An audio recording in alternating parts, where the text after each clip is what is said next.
Hello all, welcome back to Simply Current Affairs 365 cross 365. Today will be class 1 for mains. So previous class was class 1 for prelims and this will be class 1 for mains. Technically second session of 365 for 365, but we will separate like this. We will separate the prelims classes, we will separate the mains classes as well. Right. So what we will be doing in the mains sessions? We will take the topics which are being analyzed in the newspaper in the form of editorial or in the form of explained section, text and context section, topics analyzed in Yojana, Kurukshetra, Down to Earth, EPW, Economic and Political Weekly magazine. So from various sources, I will be taking the content and I will be discussing it here. So while discussing, don't expect me to discuss editorial number 1, 2, 3, 4. We will not do that. On the same topic only, multiple newspapers will be carrying editorials. So I will be going through everything and I will be filtering the content which is purely required from our mains exam point of view. Accordingly, I will be drafting the content here. For example, May month, 1st of May, the International Labour Day. So there were many articles in many sources regarding the labor rights, regarding the labor codes. So our first topic for today is also related to the labor codes. So I have grouped everything. I have added the background information as well because newspapers will not give you the background information, particularly editorials, analysis sections will not be giving you any background informations, static linkage and all they will not give, which we have to do, which I will take care. You need not worry. So first we will discuss, and wherever there is possibility of relating it with PYQ, I will relate it with the PYQ. At the end of the session, I will be giving you few questions. So for which you have to write the answer and you have to WhatsApp it to me. Okay. So right, without any further delay, we will start our first topic for today's session. That is regarding labor codes. Okay. See, first we will understand the labor codes, what is the actual act all about. Then we will discuss, we will analyze. Okay. So labor code, India in 2019-20 in that years, it decided to group different labor laws which was existing in the country. Almost 29 different labor laws were codified into 4 codes. 29 different labor laws that was codified into 4. One is code on wages. Another one is code on social security. Another one is code on occupational safety. The last one is code on industrial relations. So basically, to modernize the regulation, to strengthen the worker protection, to align with the India's labor work with the evolving employment structure, to bring reforms and to bring some simplicity in the labor laws, because 29 different labor laws were there that has to be simplified, modernized according to the latest needs, current needs. We have to bring changes into the regulation framework. For all these purpose, the labor code was introduced. Right? We have to remember labor comes under concurrent list. So both central and state can take action with respect to labor as a subject. Okay. So now these labor codes one by one we will discuss. The first one is about the code on wages. Code on wages. Okay. First I'll explain the act, then we will go for analysis. Code on wages. So this code on wages talks about 2 wages. One is floor wage, another one is minimum wage. One is floor wage,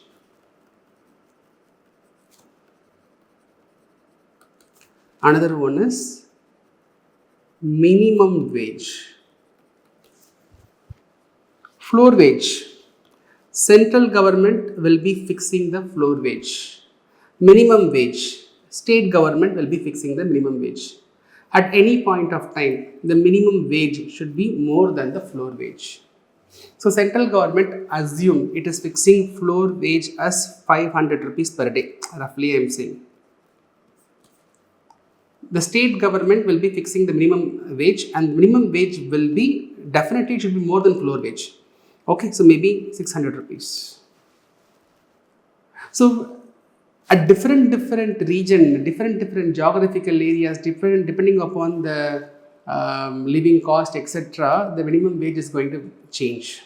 But at any point of time, the minimum wage should not be less than the floor wage. So central government will be fixing the floor wage.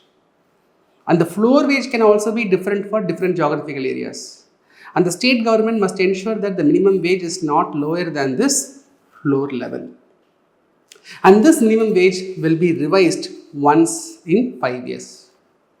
Alright? When there is overtime, when the labor are working overtime, double the payment should be provided. Whatever may be the work, when they are working more than the prescribed 8 hours of time limit, for the additional hours they work, they have to be given double the payment. Right? With respect to gender discrimination, the code explicitly says there should not be any gender discrimination with respect to recruitment, wages, employment conditions. At state level as well as at central level, there will be advisory boards to advise the government on matters related to labor. In that advisory boards, 1/3 of the members should be women. Right? The code is also talking about the inspector, the role of inspector cum facilitator. So, we will be having inspectors from the government side, labor inspectors. What they will do is they will go for surprise visit to factories, and they will go and check whether the factories are implementing the legal conditions in letter and spirit, that they are ensuring all the rights for the employees. All those will be strictly, it will be verified. Okay, so what happened is, before the code, the situation was like this. The inspectors, they'll be very strict. They will be going with an intention of putting penalty on the factories when they are not following the rules and regulation. So their role was more of inspection. Their role was like a traffic police. They will simply see, and if there is some violation, they will be imposing penalty immediately. But the code, the labor code, is saying that the role of inspector should be more of a facilitator. So the inspector should inform the factory, not necessarily, but the inspector generally can inform the factory that I'm going to come, be ready. The inspector will go. If the inspector finds out some issues in following the legalities, the inspector should facilitate, the inspector should guide, the inspector should kind of mentor the factory owners or the factory managers. See, kindly do this, you are missing this out. Okay, I'll give you 1 week time. Like that, the inspector should play the role of a facilitator. Right? And the code is also decriminalizing certain offenses. For certain offenses, beyond monetary fine, there was imprisonment. Okay, so those factories which are not abiding with the rules, for certain cases, they can be imprisoned. But that is being changed. Instead of imprisonment, with monetary fines only, the certain offenses are being decriminalized. Right. The next is regarding the code on. So these are code on wages. What we saw is code on wages. The next is code on social security. So what is social security? Income security and health security put together, we refer it as social security. Someone who is working in an organized sector, they will be contributing for provident fund. They will be subscribing to the employee state insurance facilities. So what happens, someone who is working in an organized sector, the person will have that pension benefits. The person will also have some kind of health insurance. The person can go to ESI hospitals, employment state insurance hospitals, get treated. So their pension, through pension, income is being secured. Through ESI contribution, their health is also being secured. So social security primarily deals with income security and health security. But what about people working in unorganized sector? And today we see gig workers. Gig workers are workers who are outside the traditional employer-employee relationship. If you go and ask the Swiggy delivery person, if you go and ask the Uber driver, their relationship with the Uber, their relationship with the Swiggy, that is outside the traditional system. Platform workers are those who make use of online platforms and they will be performing certain activities. So gig workers, platform workers, they are outside the traditional employer-employee relationship. So in the traditional system, in the organized sector, what happens? The employer will be contributing the PF amount and other social security benefits will be contributed. But for people working in unorganized sector, think of even housemaid, think of street vendors. Okay, think of street vendors, housemaid, gig workers, platform workers. Their social security is being largely compromised. It is them who are more vulnerable, for whom we have to ensure social security. So keeping in this mind, the Code on Social Security aims to ensure universal social protection for unorganized gig and platform workers. Right? For the first time, the government to this code aiming to extend the social security for gig workers and platform workers, unorganized sector workers. For this purpose, a national social security board will be created. This board will be advising the government on formulating and monitoring these objectives. Now, for ensuring that social security, government needs fund. So, for which government is setting up social security fund. So, central government will contribute, state government will contribute, under the corporate social responsibility, private players will be contribute, right? Similarly, various fines collected, that money can be used for funding the social security, okay? And that money can be used for providing life insurance, disability cover, health and maternity benefits, provident fund schemes for unorganized gig workers, etc. So these are all mentioned in the Code on Social Security, right? Some more items on Code on Social Security with respect to gratuity. Gratuity is a compensation given for loyalty. A person who is working in an organization for many continuous years, when the person goes out, as a contribution, as a token of loyalty, a portion of their salary will be given as gratuity.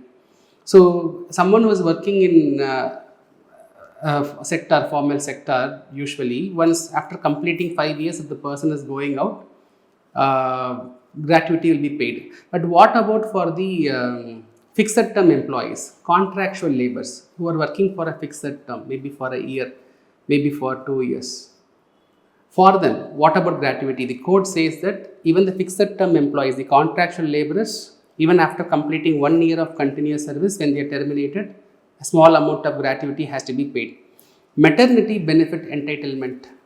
So those pregnant mothers who are working at least for 80 days before the 12 months of pregnancy.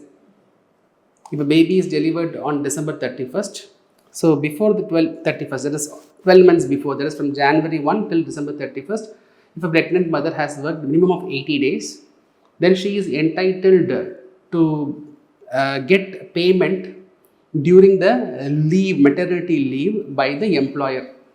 So, for 12 weeks, see, for example, I mean, if the employee pregnant mother, when she is delivering baby, for 26 weeks leave, paid leave will be given. If the mother is adopting a child, or through surrogate mother, if the mother is getting the child, 12 weeks of paid leave will be provided, right? And this 26 weeks for biological delivery, for 26 weeks of leave will be given. That can be used like this. So up to 8 weeks before the delivery can be used. The balance number of holidays can be, the leave can be availed after the birth of the baby, right? Work from home. So if there is an opportunity, work from home can also be encouraged for the mother who have delivered the babies. Medical bonus. So basically, before the birth, after the birth, the prenatal, postnatal checkup, the employer should be providing some support to the employee, pregnant mother. If the should cover, basically, let's say if someone is working in simply current affairs, a pregnant mother is working here, so I have to, simply current affairs should take care of their prenatal, postnatal checkup. If they are not taking care, 3,500 rupees of bonus has to be provided on that regard. Nursing break. So once the baby is delivered, after the 26 weeks of holiday, when they come back, the mother will be having some commitment to provide the care for the newborn. So for which 2 nursing breaks, maybe for feeding the baby, 2 nursing breaks will be given to the mother after the week when she resumes the work, 2 break will be provided. And companies with more than 50 employees, they have to create crèche facilities. They have to create crèche facilities, and at least 4 times in a day, the parent should be allowed to take care of their children by visiting the crèche facilities. And that visit is gender neutral. So, father is taking care of the baby, the father can go to the crèche facility, should be given almost 4 intervals, 4 breaks, okay, to go and provide the care required for the baby. The next is the occupational safety code on occupational safety, health and working conditions code. So here in this code on occupational safety, the code clearly says when a person is recruited, the employer should properly give an appointment letter. That appointment letter, employee details, designation, category, wages, everything has to be clearly mentioned. Right. Similarly, this code is also talking about the factory threshold, that is factory definition. As per this code, which will be qualified to be called as factory. So, as per the old provision, those factories which are having workers from, up to 10, those are having workers up to 10 who are using power for their production process, they will be coming under the factory definition, but that has been increased to 20. That means previously a factory with around 10 employees, if they are using power for their production process, not fan, light, AC and all, for their production process, if they are having some heavy machineries, so there are some conditions, criteria to define that. So those factories with 10 members who are using power for their production, they were called as factories. And now that has been increased to 20. That means a factory with 19 members who are using power for manufacturing, they will not be called as factory. They need not get the license, they did not follow these conditions. That is the idea here. And those factories which are not using power in their production process, previously even if 20 members were there, they were called as factories, but now that has been increased to 40. So today, those factories, let's assume that 30 individuals are working, they are not using power for their production process, they will not be called as factory, they will not be required to get the license and all. Okay, if they cross that 40 limit threshold only, they will be following all the conditions. Similarly, those who are employing contractual workers, okay, today a lot of construction sites and all, we are bringing a lot of contractual workers. So if a company is bringing contractual workers of around 50 or more workers, then they should also comply with the rules and regulations as per the new codes. Previously, even 20 contractual workers are engaged, they have to follow the conditions, but now that limit has been increased to 50. Right. The next is regarding the migrant workers. So, migrant workers, either they are employed through some contractual, let us say there is a real estate project, the real estate construction manager, they are hiring migrant laborers, that is also fine. Or someone from other state, they are coming to other state and for working, someone from Bihar is coming to Kerala for work, that person is also a migrant laborer. Whatever may be, for such migrant laborers who are coming from other regions, the company has to provide a lump sum annual travel allowance once in 12 months. In simply current affairs, assume someone from Bihar is being employed. So, simply current affairs has to provide a travel allowance once in a year. Once in 12 months, a lump sum amount has to be provided for the annual travel. Okay. And such migrant laborers for whom the government should ensure portability of PDS and social security benefits. PDS is public distribution system. The ration services has to be portable. At the same time, the social security benefits also should be portable. Portability means someone from Bihar, he will be entitled to get some benefits in Bihar. When he is coming to Kerala or Tamil Nadu, the same benefits he should get it here. For the government should facilitate that portability. Okay. And previously, for ensuring the occupational safety, 6 different boards were there. Now all these boards are brought together into one occupational safety and health advisory board.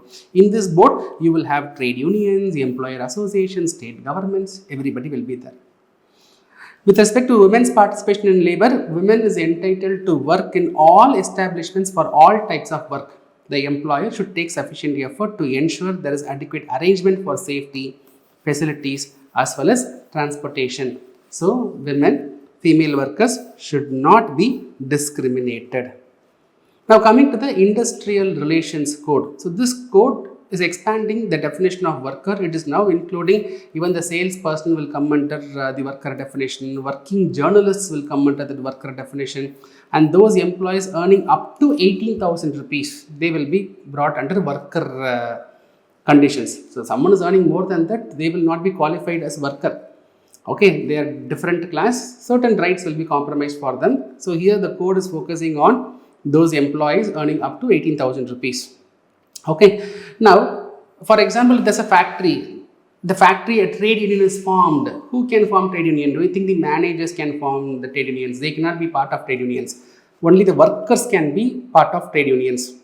Someone is earning less than 18,000 rupees, right, will be classified as worker, and there are other conditions as well. Anyhow, so coming to the trade union. So if a factory, if an industry is having a trade union with, in a factory there are 1,000 workers, 600 workers are part of one trade union. That means 60% of the workforce is in one trade union. If a trade union has 51% membership or more, that will be the sole trade union for negotiating with the boss. If assume that in a factory there are multiple trade unions, no trade union has 50% plus membership. There are multiple trade unions, A union, B union, C union. All those unions which are having more than 20% membership will become part of the negotiating table. So, union with 51% membership, they have exclusive rights to represent the workers in collective bargaining, in grievance redressal, that is part of negotiating council. If no union has not met the 51% threshold, then all those union with at least 20% membership, they can be part of this negotiating council. Right. Fixed term employment, that is the contractual employment, the code clearly says that like a permanent employee, all the contractual employees should also get all the benefits. Okay, for fixed term employee, for 8 hours of work, if you are giving 500 rupees salary, same 500 rupees salary has to be given for contractual employee as well. All the benefits, allowances should be given for the contractual workers as well. If there is a strike, a 14 days prior notice has to be served. Okay, so without any notice, strike cannot be served. Similarly, in case of retrenchment, that is if someone is terminated because of, let's say the company is not able to run well, they are not having sufficient demand, so they are terminating some employees, then at least 15 days of last drawn wages, half of the monthly salary has to be given in the case of retrenchment. Okay, and if an factory is having more than 300 employees, if a factory or industry is having more than 300 employees, in that case, if they are going for layoff or if they are going for retrenchment, in that case, they have to get the permission from the appropriate government. Just like that. So, there's a factory, Guna factory, the 1,000 employees. Just like that, I cannot say layoff. I cannot send them to home. So, I have to get permission from the appropriate government. So, all these are the features of the 4 codes. Okay, so broadly if you see, the code talks about gig workers, platform workers, unorganized workers. It is reducing the number of rules and regulation. Licensing process, registration is being simplified, lower complaints burden, ease of doing business is improved. So this will help in improving the employment generation. A lot of foreign investments, by looking at this ease of procedures, they might choose India as a best destination to come and invest. Okay, so these are the features. Now we will look into the analysis. Now only we are going for analysis. Okay, different articles were highlighting different issues we will discuss here. So issue number one, that is with respect to this floor wage. See, this floor wage, how it will be arrived? What is the modality? On what basis central government will be fixing the floor wage? Will the central government consult with the state government? It is not clear. Even for state government, while fixing the minimum wage, what is the modality? What is the procedure they are going to follow? Not clear. Hourly wage calculation. For example, 8 hours of work. Assume the minimum wage is 800 rupees. Assume. So this comes to a conclusion that for 1 hour, the minimum wage is 100 rupees. Okay, so assume I am employing a person for part-time. So I am employing a person for part-time, I will be giving 400 rupees. Now, in the name of part-time, if I increase the workload, and if I pay the same 400 rupees, will that be correct? When the workload, see, it can be a part-time job, but if the workload is heavy, and if you are going to pay the same minimum wage, that will lead to exploitation. So there is a catch, there is a gap in the hourly wage calculation methodology, right? Now, with respect to layoff, only with industries with more than 300 workers, when they go for layoff, they have to seek the permission from the government. What about those factories who are employing 280 employees, or if they are having 275 employees, or if they are having 299 employees? If they go for layoff, they need not get the permission from the government only. That is not fair, right? Then fixed term employment. See, what is fixed term employment? What is the term? The term is 1 year, 6 months, 5 years. That is not clearly mentioned. How frequently that term can be renewed? For example, if fixed term means 1 year, assume. How frequently we can renew that fixed term? If indefinitely, if we can renew that fixed term, then industries, what they will do, they will hire the laborers for a fixed term of 1 year. They will keep renewing that fixed term indefinitely, and that might result in compromise of certain benefits for the employees. So what is the term? That is not clearly mentioned, right? So consequence, the regular position, regular employees can also become a fixed term employee. Similarly, the union recognition threshold, the 20% condition. What about, see, let's assume that there are 10,000 employees in a factory. So 20% means 2,000 employees. Assume a union with 1,000 employees. Do you think they don't deserve to be part of the negotiation council? Do you think that 1,000 employees is a small number? So these are the points which are being asked in the editorial. The next one is regarding the occupational safety. Definition of factory. If they are using power, if they are not using power. The condition, if they are using power, from 10, the threshold increased to 20. If they are not using power, the threshold increased to 40. So let's assume that a lot of small micro enterprises, micro factories, instead of employing 40, they will ensure that they are employing only 39, 38, and they will eventually be out of the rules framework. So that is a gap here. So it excludes small dangerous workplaces, right? Inspection regime.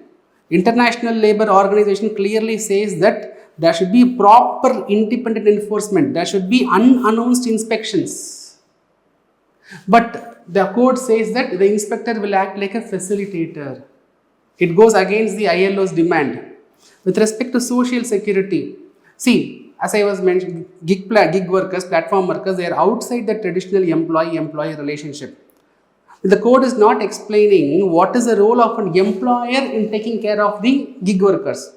What is the role of Swiggy in taking care of the Swiggy delivery partners? What is the role of Ola, Uber in taking care of the drivers? That is not clear, right? With respect to the gratuity, if someone is terminated last 15 days, not 15 days, someone is terminated, as a part of the loyalty, gratuity has to be provided. If the gratuity is not given by the office, factory, industry, what is the modality? How the employee can take measures to get the money? There is no clarity. Right? So these are all the points which are discussed with respect to the labor code, the issues with respect to labor code.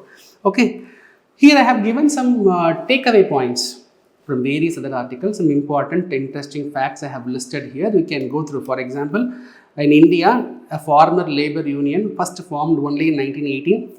In 1926, our Trade Union Act was passed. Article 19, Clause 1, Clause C, it is guaranteeing rights to form union. Today, despite of all these codes, despite of all these efforts to strengthen, protect the interest of the labor, even today, If you look at Chhattisgarh, in the last 3 years, there were 296 industrial deaths. In India, between 2018 to 2020, almost 3,331 factory deaths were noticed. In 2024, an estimate says that 400 workplace fatalities in India and 220 in chemical sector alone. In 2025 in Telangana, an explosion killed 44 migrant workers. Noida, recently there was a strike in Noida. So Noida is more developed, though it is part of Uttar Pradesh, it is more developed. So in that region, the living cost is high. So the people working in the garment factory, they were striking for minimum wages. Right? Vedanta power plant explosion, it killed 20 contract workers. The contract workers, they were eating lunch because of some safety failures. 20 contract workers they were killed. The code is talking about occupational safety, but practically, a lot of safety measures might be in paper, but practically it is not being effectively implemented or enforced. So different articles were coming up with different informations. So these facts, if you want, we can use it depending upon the context of the question asked. These facts can be used as a part of introduction, part of conclusion, wherever you want you can use. Okay, so here we have analyzed all the 4 codes. What is the broader issues? What are the broader issues that we have discussed? Some takeaway facts also I have given. I hope you got clarity on this topic. See, in 2024, a PYQ based on labor codes. Discuss the merits and discuss the demerits of the 4 labor codes in the context of labor market reforms in India. I think now you can write labor code advantage we have discussed, labor code issues we discussed, merits and demerits you can write. What has been the progress so far in this regard? Okay, so this is how current affairs can supply points for your mains. You will realize after every single mains class, you will realize that your GS mains, you can tackle largely with the help of current affairs. If someone is doing current affairs properly for mains, GS mains, at least 40 to 50% of GS mains for it. That is, see, history and all we cannot take care through here. Ethics and all we cannot take care through current affairs directly. But Indian society, social justice, governance, international relations, disaster management, internal security, the economy mains part, all those largely we can tackle with the help of current affairs. Largely I am saying. At least in your GS mains, minimum I am telling you, out of 1000 marks, minimum you can tackle, right, 350 to 400 marks you can tackle with the current affairs content. I will provide all those content. Okay, fine. We will move on to the next topic, that is regarding maternal termination of pregnancy. Medical termination of pregnancy. See, MTP Act 1971, which allows abortion up to 20 weeks. Okay, within 12 weeks, if a mother wants to abort, get the opinion from one doctor and abort.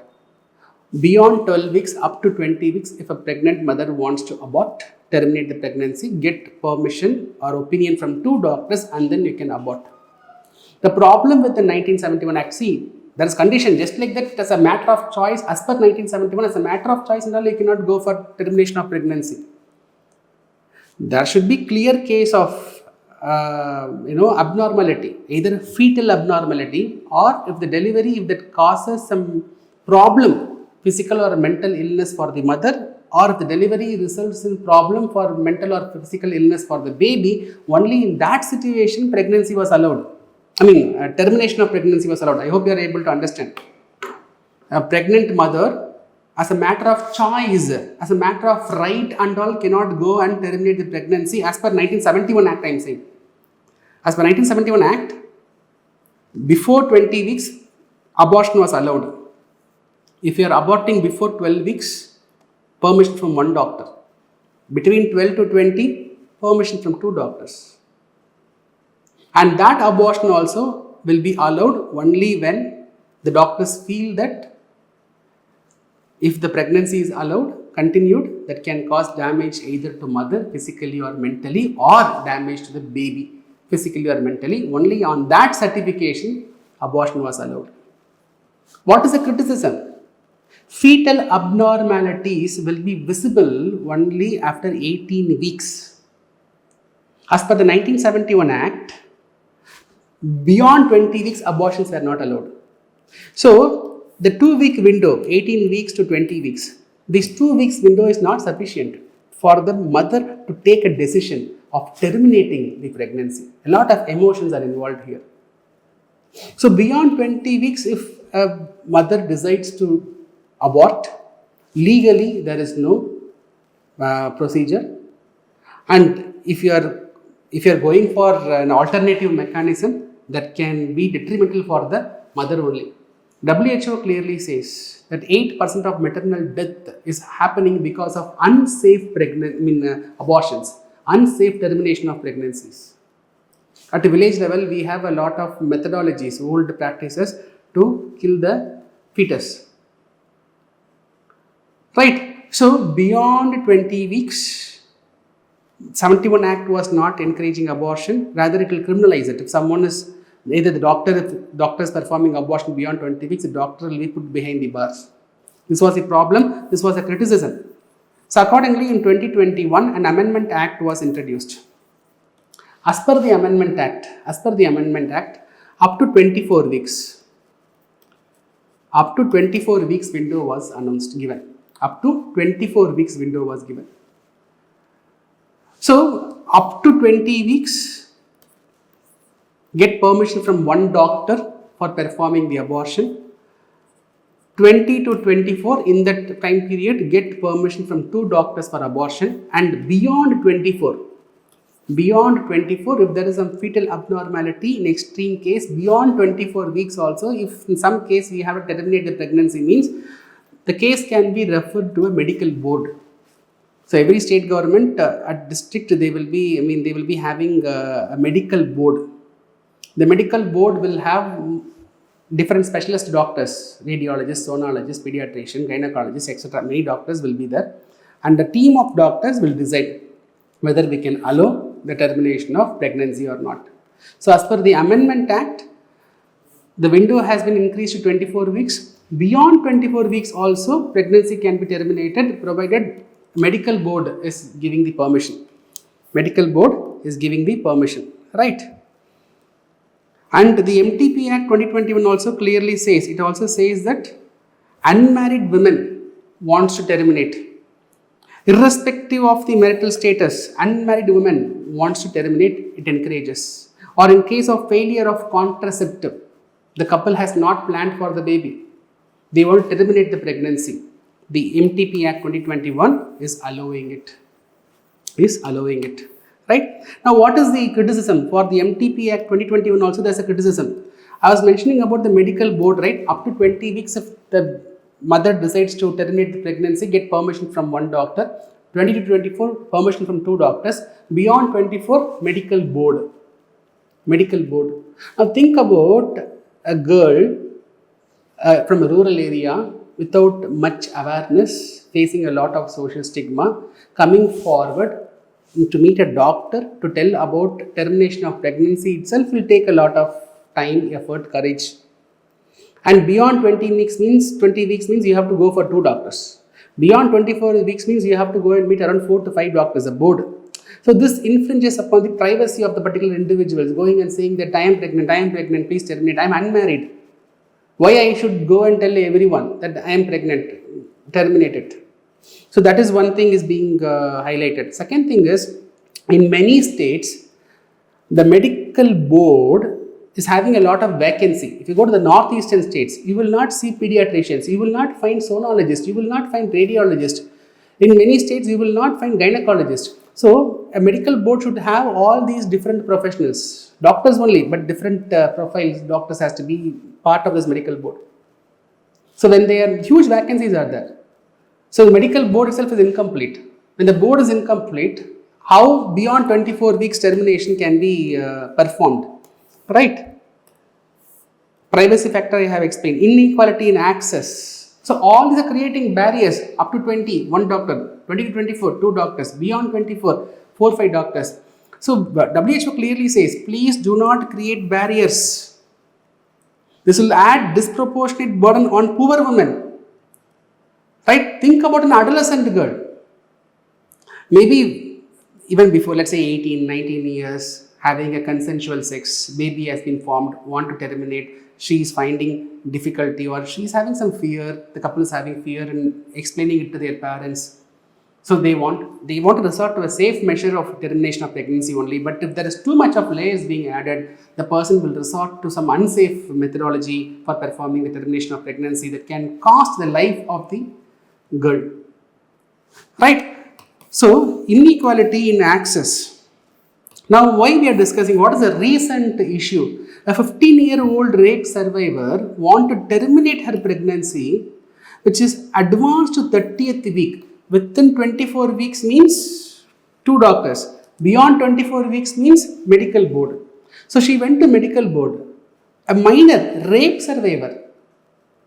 And the medical board said, oh sorry, 30 weeks. So it is very dangerous to perform the termination. So we cannot terminate the pregnancy. So she went to the court, Supreme Court. The Supreme Court, it said, the initial bench said that it allowed the minor's termination. It allowed that. And the court said that we cannot compel any woman, especially a minor, to remain pregnant against her will. They also warned that denying legal access will push the vulnerable women towards dangerous quacks. They will resort to some unsafe mechanism of terminating the pregnancy. So the court said that go as per the wish of the minor child. But the government and AIIMS, All India Medical Institution, and the government, central government, they went for a curative petition. They again went for Supreme Court. And they were saying that it is very, very unsafe, 30 weeks it becomes very, very dangerous, etc.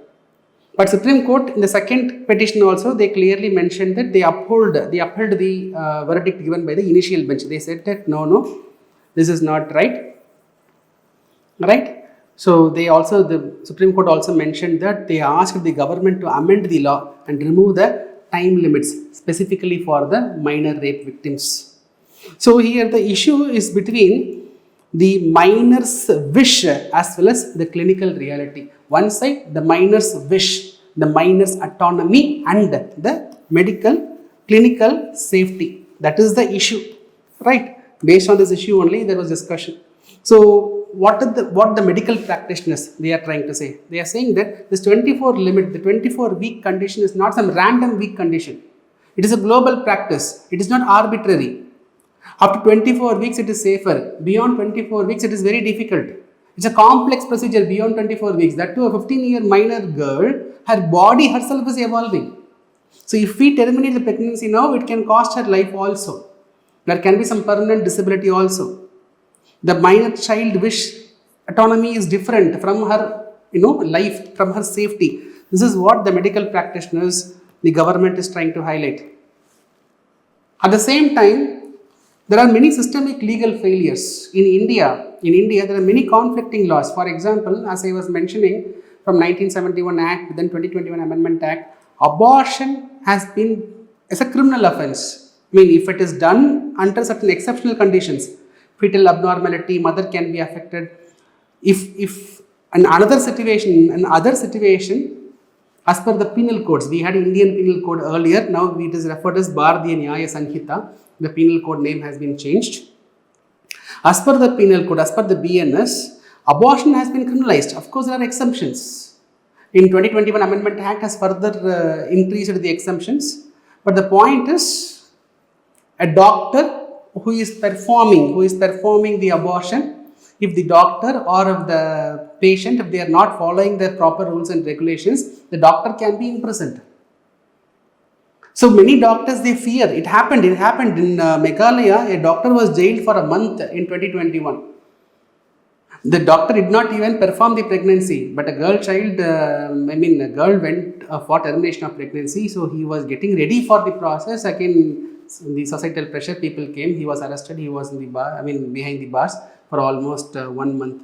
So many doctors, they fear. There's huge severe shortage also.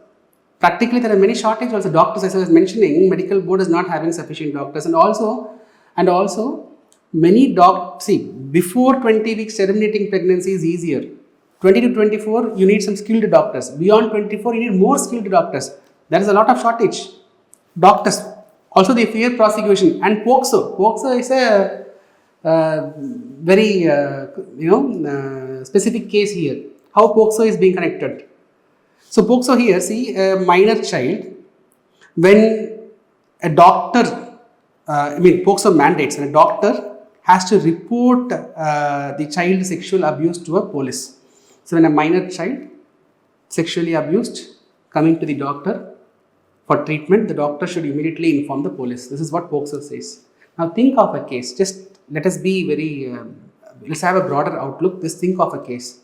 A 16-year girl having a consensual sex with her boyfriend. She is becoming pregnant. Now she is going to a doctor. Now doctor has to immediately inform to the police. She is a minor girl. Assume the boy is 18 years or 19 years only. She is a minor girl. Doctor informs the police. Now this act will be taken as rape and the boy will go behind the bar. Right? Now fearing this consequence, the young couple, the 16-year-old girl or the boy, they will try to resort to some unsafe means, some secret means for termination of pregnancy. These are practical challenges. The article is explaining the practical issues here. Right? The compels minors to delay or entirely avoid the medical care. By the time when the situation is worse, by the time when they finally approach a doctor, the pregnancy will be delayed and it might require legal intervention for performing a termination of pregnancy only. Right? And also, you take the same case, a minor girl having consensual sex. She will not be aware only she is pregnant or not. There can be some irregular periods. Cycles can be missed. It happens in many cases. When cycles are missed, the minor girl might not be aware that she is pregnant. So these are some issues, practical issues, trauma, stigma, restricted access. Interestingly, in 2022, Supreme Court in a judgment said that the decision of reproduction is an autonomy. It is an autonomy. It is reproductive decisional autonomy. It's a fundamental right under Article 21. That means reproduction is a fundamental right. To take a decision on reproduction is a fundamental right under Article 21. So, just think of a girl, reproduction becomes a fundamental right. That means abortion also will come under that right only. So, this can be extended to abortion rights. Right? So, this Supreme Court judgment clearly said that even unmarried women, even transgender persons, if they want to go for abortion, they can go for abortion. The doctors should not say that, okay, you are unmarried, we will not abort. Such things should not be happening. So, despite of Supreme Court coming up with such liberal judgments, despite of providing such autonomy for the pregnant mothers, practically, the success of these laws and judgments remains entirely underdeveloped. Right? So, what the reformists they say, the reformists what they expect. See, the 2021 MTP Act clearly says beyond 24 weeks, when there is some clinical emergency, termination can be allowed after getting the permission from the medical board. That means beyond 24 weeks also termination of pregnancy can be performed. That is what it implies. In that case, what about the minor rape survivor? Right? What mistake she did? Why she has to carry that pregnancy? So in this case, the reformists, some editorial analysts, okay, they were saying that no, the government should ensure that her pregnancy is terminated in a very most safe and proper manner. And they are also demanding the government to amend the the MTP Act, okay, Termination of Pregnancy Act. Right. So the path forward, some concluding points. So remove this abortion from this criminal law. Okay, that is putting fear on the couple, putting fear on the doctors. So provide immunity for the doctors who are performing these abortions. right? Replace the statutory limit. Why are you keeping that limit 20 weeks, 24 weeks, one doctor, two doctor, medical board? See, we will evaluate clinically, case by case, we will decide about the pregnancy. Why we have to keep that limit, right? And mandatory referral. So if some doctors is not wishing, let us say if I am a doctor, a minor girl is coming or a young girl is coming after 20 weeks, 22 weeks, wants to get her aborted, but emotionally I am not fine in killing the fetus. A lot of doctors, they have that sensitiveness with respect to handling the abortions. So the doctor, instead of refusing, the doctor should refer her. Refer the pregnant mother to some other doctor. So referrals has to be encouraged, and also government should invest in infrastructure. There is a lot of vacancies. That too, to perform abortions beyond 20 weeks, 24 weeks, we need to have more experienced doctors. So government should be spending on improving the infrastructure. Right? So these are all the points which were discussed in various articles connected with this minor girl abortion issue. So if you look at the PYQ, directly on the MTP Act, question was not asked. In 2022, look at this. There is a question regarding the Right of Person with Disabilities Act, Right of Children to Free and Compulsory Education Act. Like this, MTP Act can also be asked in future. See here how it has been asked. Right of Person with Disability Act 2016, it remains only a legal document without intent sensitization of government functionaries and citizens regarding disability comment. Look at the Right to Education Act. It remains inadequate in promoting an incentive-based system for children's education without generating awareness about the importance of schooling. Analyze. Like that. The MTP Act 2021, it remains effective in paper but not in reality. Like that, questions can be framed, questions can be asked. Right? So let us move on to next topic. Rupee back to fragile 5. Rupee back to fragile 5. See what happened. The rupee is drastically falling against the dollar. So in last 12 months, in 1 year only, the rupee fell by almost 12%. Usually every year the rupee fall will be around 3 to 4% against dollar. That was the past trend. But this time almost 12%, the dollar value, the rupee value against the dollar, it fell by almost 12%. So now it is, when this editorial in the May month, when it was published, the exchange rate was almost 95.33. Starting 2026, it was 90. In May month, it became 95. 1 year before, from 95, it was 85. In 1 year, almost the rupee value got depreciated by almost 10 rupees, almost 12% from here. Right? So, the article is about whether rupee is back to fragile 5.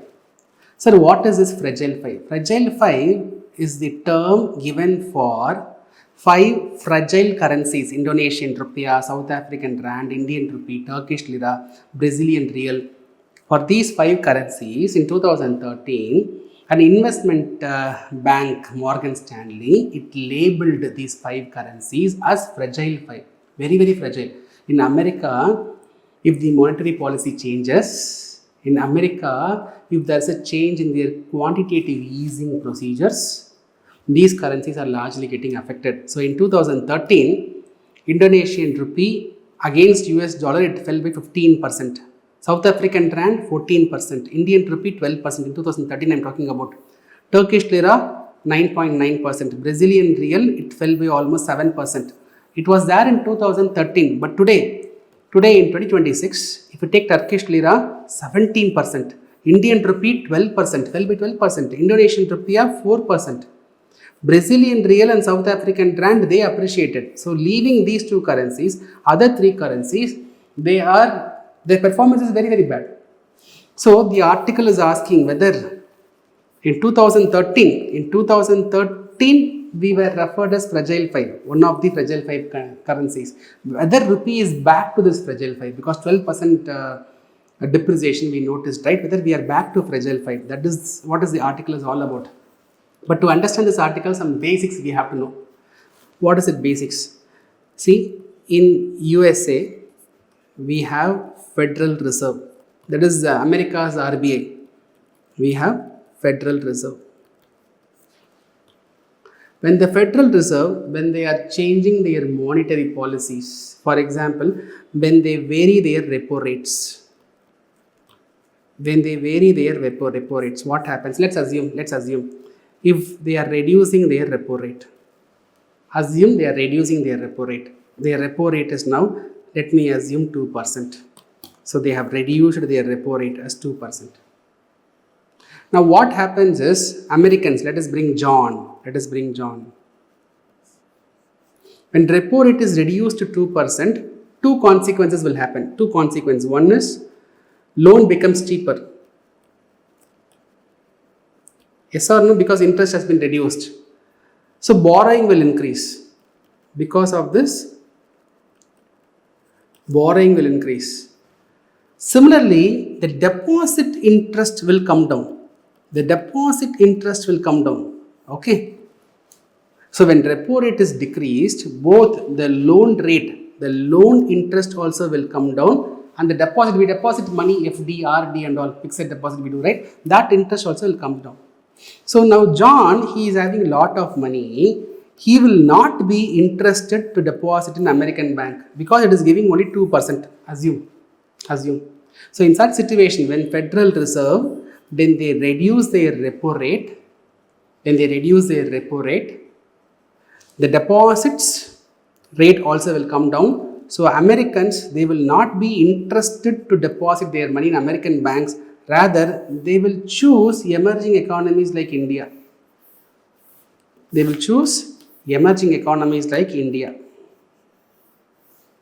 Why, sir? So let's assume in India, repo rate, assume it is 5%.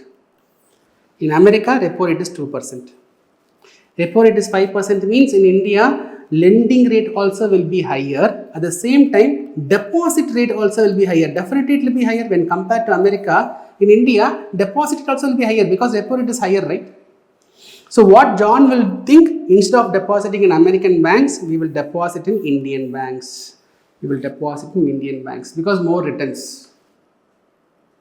Now imagine in America, if the repo rate is revised, now it is not 2%. If they revise the repo rate as 6%, assume in America, the Federal Reserve is increasing the repo rate. When the Federal Reserve increases the repo rate, in America the interest rate is high, in India the interest rate is low. Now John, what he will think? In America, if I deposit, more money when compared to India. So John will not continue to deposit money in India. Rather, John will invest in America only.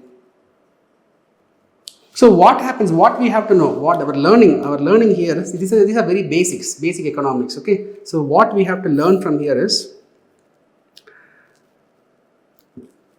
US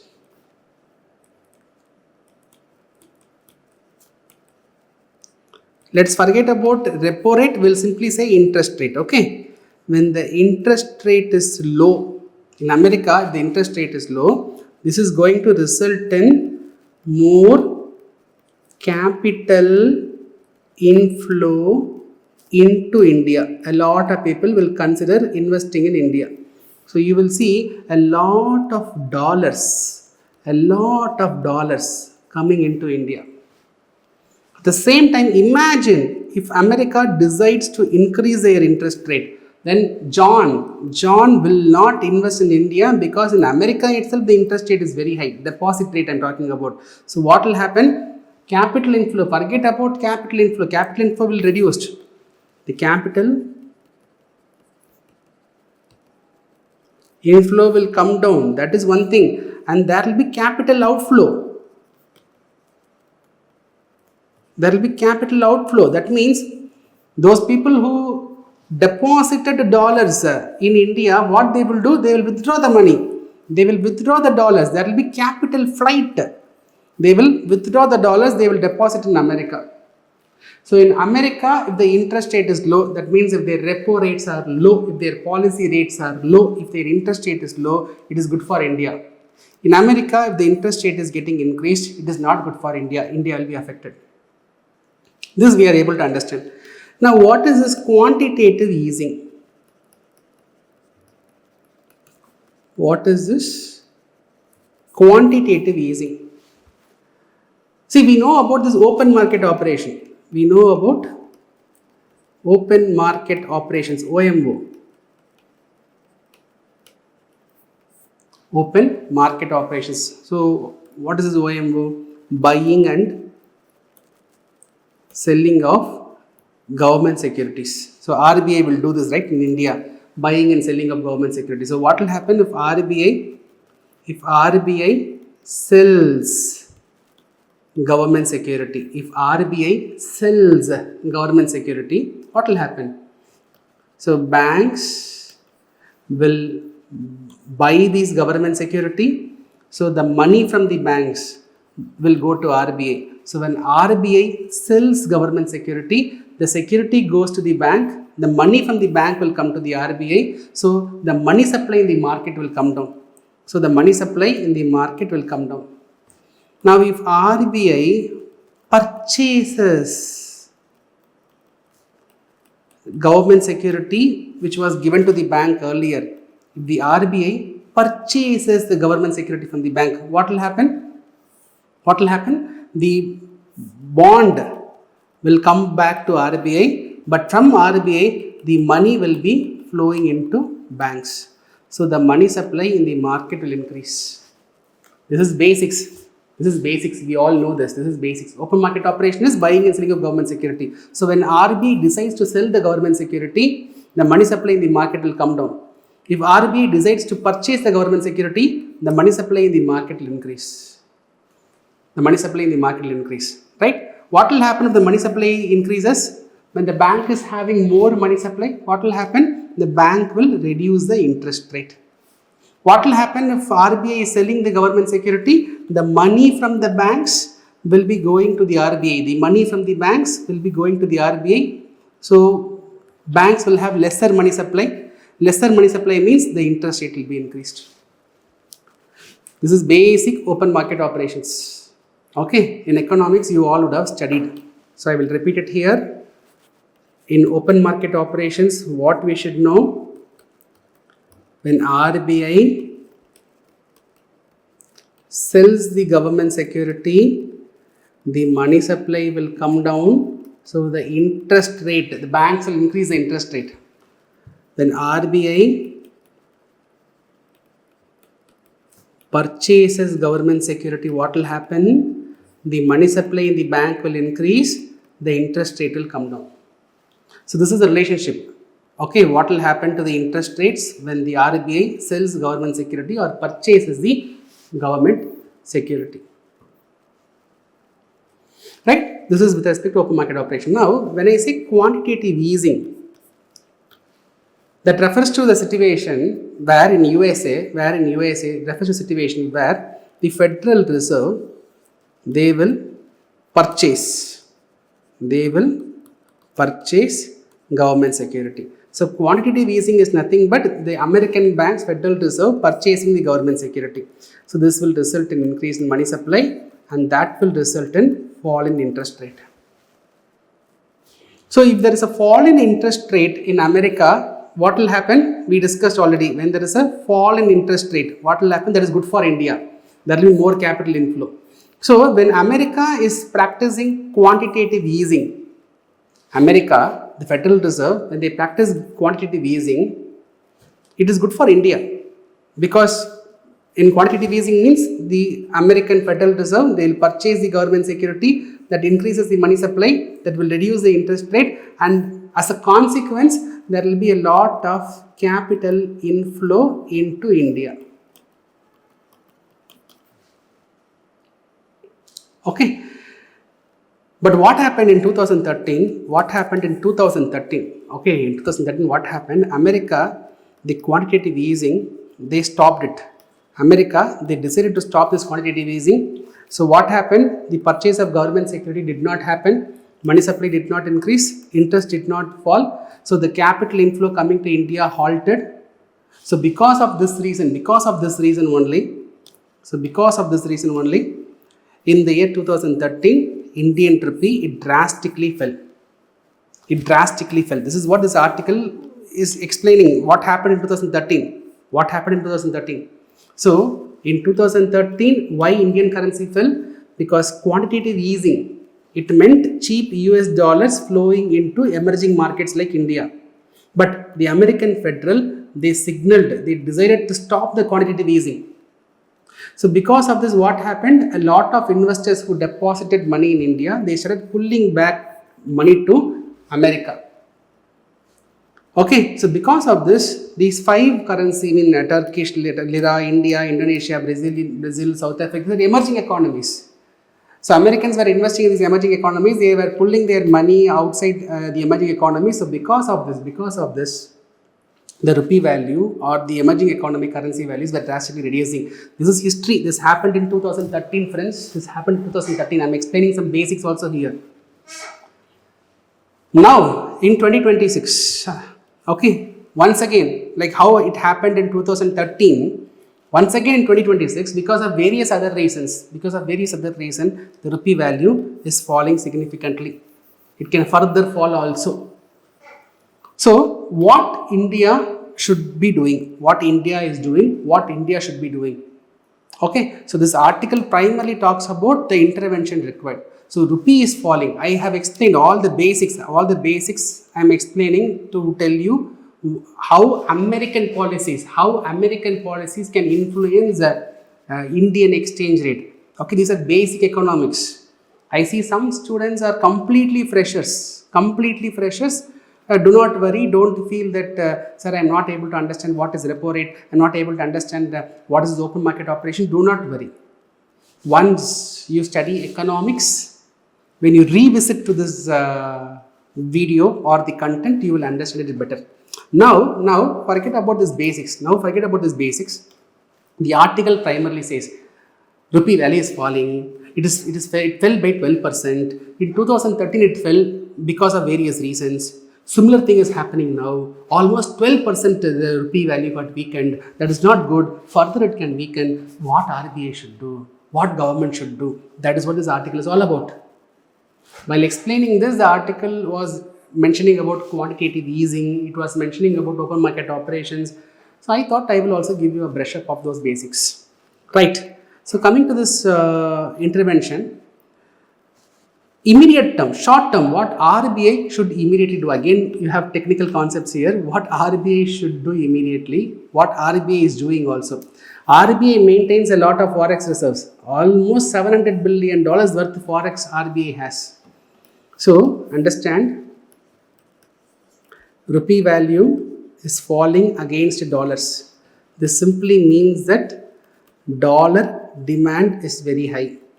Since dollar demand is very high, the price of the dollar against rupee is growing. Because of that, the rupee is weakening. Our finance minister also once in the parliament was mentioning that, don't say, not parliament, in a press meet was saying that, don't say rupee is weakening, say dollar is strengthening. But whatever may be, the consequence is the same. Dollar is definitely, it is getting strengthened. Why dollar is getting strengthened? Because there is a huge demand for dollar. As a consequence, rupee value is coming down. Right? So, dollar value is increasing because demand is increasing. If you want to arrest the dollar rise, we have to reduce the demand of the dollar. RBI is having a lot of forex. So, in such situation, what RBI will do? RBI has lot of dollars. So, some dollars RBI will be selling it in the forex market. RBI, by selling it, it will try to increase the supply of dollars. As the supply of dollar increases, it can have a impact on the rising dollar price, and eventually we can arrest the falling rupee value. Technical, I'll give you an easy example. Now imagine there is a market, imagine a fruits market. There is lemon, there is apple. Okay, now imagine lemon is 2 rupees and apple is 10 rupees. This means that with one apple you can buy 5 lemon. This is the exchange rate. Now, because of some reason, the demand of the apple increased. Because of some reason, the demand of the apple is getting increased. Now, the apple price became 12 rupees. So, now with one apple, you can buy 6 lemon. Now, because of some reason, the demand further increased, the apple price became 14. So, now with one apple, you can buy 14 lemon. Understand, lemon is not directly affected, but since the apple price is increasing, why apple price is increasing? Demand is increasing. Because of increase in apple demand, the lemon price is getting affected. Previously, for one apple you can buy 5 lemon. Now for same one apple you can buy 6 lemon. For same one apple you can buy, 7 lemon. So this means that either apple is appreciating, we can say apple is appreciating, or we can say lemon is depreciating. So here apple is dollar, lemon is rupee. Now you can understand. Now in such situation, in order to arrest the demand is more. That is why the apple price is increasing. Now imagine RBI is maintaining a fridge. RBI is having a fridge, a very big fridge. In this fridge, a lot of tons of apples RBI is maintaining tons of apples. So in such situation, the lemon price is significantly falling. This has to be arrested. How to arrest? Because apple demand is increasing. Apple demand has to be prevented. So RBI, what it does, it floods the market with lot of apple. So what RBI says, RBI brings this apple and it throws it in the market. So when RBI is maintaining tons of apple in the fridge, all those apples comes to the market. So the apple availability increases. When the apple supply increases, automatically demand falls. The price will also fall. From 14, the price can come to 12. From 12, the price can come to 10. So RBI, by supplying more apple in the market, the demand of the apple can be reduced. Same thing. Replace apple with dollars. Same thing. RBI maintains forex. RBI maintains close to $700 billion worth of forex currencies. So what RBI immediately can do is they can go for selling. They can go for selling the dollars in the international market, and immediately the dollar demand can be reduced and rupee sliding down can be arrested. This is a temporary measure, a short-term measure. This intervention is important. Then foreign capital mobilization. So one side we have to reduce. The demand for the dollars. Another side, what we have to do is we have to bring in more dollars into India. So when there is more capital inflow, when there is more dollars coming inside India, rupee will be strong. When there is more dollars going outside India, rupee will become weaker. This is the logic. So we have to bring in more investments. We have to bring in more capital inflow. We have to bring in more NRI deposits. We have something called as foreign currency deposits from the NRI, that is FCNRB account. We have to bring in more NRI deposits. So NRIs, try to understand this. NRI, let us say Guna is an NRI. Now what I do, I deposit $1 in Indian Overseas Bank. When I deposit $1 is, let us assume 100 rupees. Okay, so I have deposited $1. This $1 is 100. Our IOB maintains 100 rupees. Now after 1 month, I am withdrawing this 100. After 1 month, I am withdrawing this 100. But after 1 month, $1 became 200 rupees. The rupee got depreciated, assume. So what Guna did, he deposited $1 in IOB in India. $1 is 100 rupees. Dollar will be converted. Now Guna is withdrawing that 100 rupees after 1 month. Unfortunately, after 1 month, $1 becomes 200 rupees. So when Guna converts his 100 rupees into dollars, he will be getting only $0.5. So Guna deposited $1 and Guna is able to withdraw only $0.5. So why? Because rupee is getting depreciated. Rupee is falling. So because of this, a lot of NRI, they will not show any interest to invest, deposit in India. So NRIs are huge source of deposits, money deposits coming to India. So NRI, my friends in America, they are not happy in depositing money in Indian banks because they feel that rupee value is falling down. Today I will deposit, tomorrow when I withdraw I will face loss. So to overcome this, what the NRIs will do, generally what they will do is they will go for an insurance. They will go for a kind of insurance. So whenever there is a loss, that insurance will cover. So the NRIs, when they deposit, they will go for a kind of insurance. They will hedge the risk. They will go for a kind of insurance so that they are not facing any loss. Now RBI recently said that NRIs, do not worry, you need not insure, I will insure. RBI said you need not insure, you deposit money, if you are facing some loss, we will cover that loss, we will give that money. So RBI is motivating the NRIs, do not stop depositing money in India, you keep continuing it because we will take care of it. Okay, then capital flow management. See, like how others can deposit money in India, we can also invest in other countries, right? There are some restrictions, but we can also invest. When Americans can put money in India, Indians can also put money in America, right? So I clearly said dollars coming to India is good, dollars going outside India is bad. So our money, dollars going outside India has to be restricted. So tighten some rules to discourage that capital outflow. Import, reduce the import. See, when we export, we will get dollars. When we import, we have to pay in dollars. So government, in such situation, they have to reduce the import, put some additional taxes, put some import ban on some non-essential items like gold, like those things can be done. These are some short-term measures the article is highlighting. Medium-term measures. Fiscal consolidation. In India, fiscal deficit is very high. Fiscal deficit is nothing but the amount the government borrows to meet the budgetary shortage. While planning the budget, there will be shortage. That shortage, to meet that shortage, government will borrow. From where they will borrow? How much they can borrow? At one point, they might borrow from international sources. When they borrow from international sources, again, that is not good for the economy. Think of an investor. If India is having huge fiscal deficit, huge shortage, now think of investors. Will they invest in India? They will look at what is this Indian government is having this much debt, they are having this much shortage. Shall we go and invest in India or not? They will have that thought. So fiscal deficit has to be consolidated. Current account deficit has to be reduced. In simple terms, current account deficit will happen when your import is more than export. When your import is more than export, we will say there is current account deficit. Import is more means more dollar goes outside. When I buy something, I have to pay dollars.